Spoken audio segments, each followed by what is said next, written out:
Faites rayonner la foi sur le continent numérique.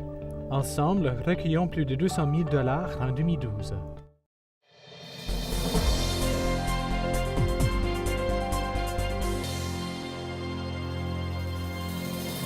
Bonsoir mesdames, messieurs et bon lundi de Pentecôte.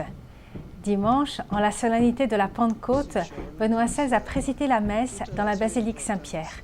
Dans son homélie, il a évoqué un aspect essentiel du mystère de la Pentecôte, important aujourd'hui, celui de la communication, souvent superficielle et difficile, malgré le développement des moyens de communication.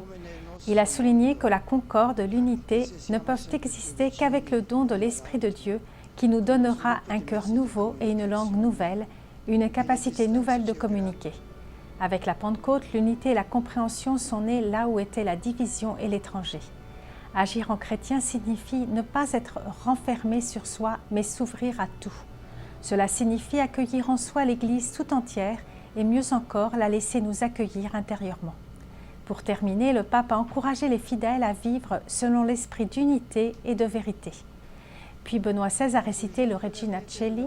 Il a annoncé que le 7 octobre, à l'ouverture du synode des évêques sur la nouvelle évangélisation, il proclamerait docteur de l'Église Saint Jean d'Avila, prêtre de la Renaissance espagnole, qui participa au renouveau culturel et religieux de l'Église et de la société, et Sainte Hildegarde de Bingen, bénédictine, théologienne allemande du Moyen-Âge.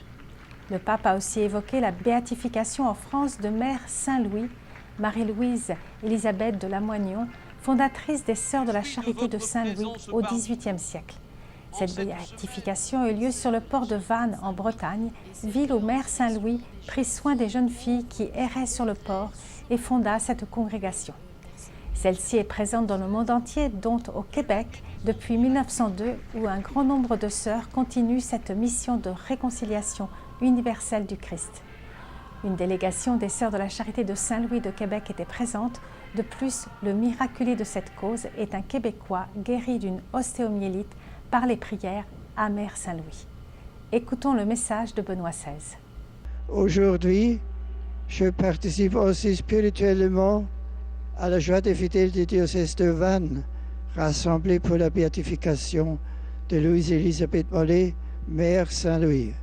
Fondatrice des Sœurs de la Charité de Saint-Louis, elle nous apprend comment, avec l'aide de l'Esprit Saint, nous pouvons ouvrir notre cœur avec douceur pour rejoindre les autres dans leurs différences, leur fragilité et leur pauvreté. Laissons-nous guider nous aussi par l'Esprit pour annoncer au monde les merveilles de Dieu. Nous diffuserons cette messe de la béatification de Mère Saint-Louis demain, mardi 29 mai à 12h30, heure de l'Est. Pour en connaître davantage sur cette fondatrice, voir le site sœurs-de-la-charité-saint-louis.qc.ca. Et puis, du 25 au 27 mai a eu lieu l'Assemblée générale de la Conférence religieuse canadienne, regroupant près de 300 leaders de congrégations religieuses, avec au programme 2 conférences pour mieux connaître le monde dans lequel nous vivons et ainsi envisager l'avenir.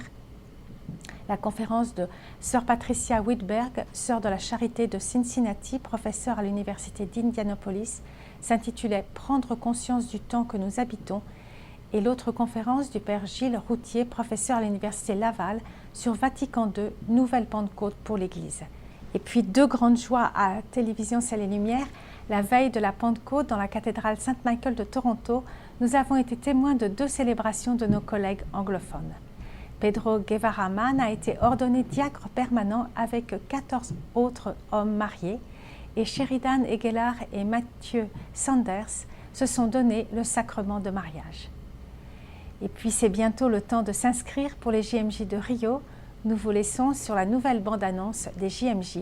Ce clip est sur notre blog ciel-et-lumière tv.org/blog. À la prochaine.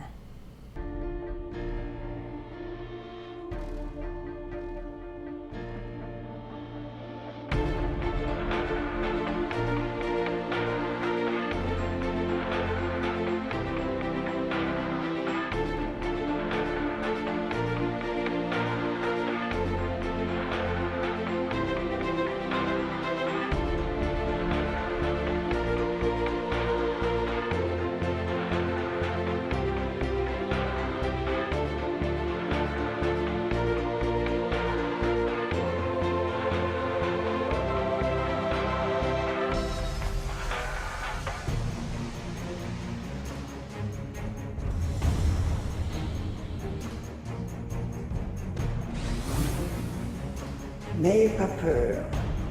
Sur la route d'un monde nouveau que vous parcourez ensemble, soyez des chercheurs d'absolu et des chercheurs de Dieu.